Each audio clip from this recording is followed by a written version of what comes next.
Hope you guys are doing well, and once again I'm back with something new as always. So today we'll be learning some basic versus advanced English. So let's start.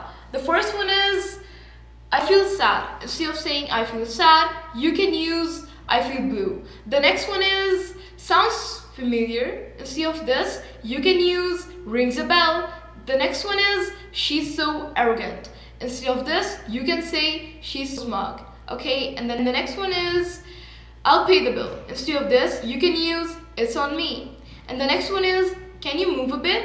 Instead of this, you can say can you scoot over? And the next one is she's so smart. Instead of this, you can use she's brainy. And the next one is I feel happy. Instead of this, you can say I feel static or I am static. Okay? Is I'm tired. Instead of this, you can say I'm drained. And the next one is I'm sad. Instead of this, you can use I'm gutted.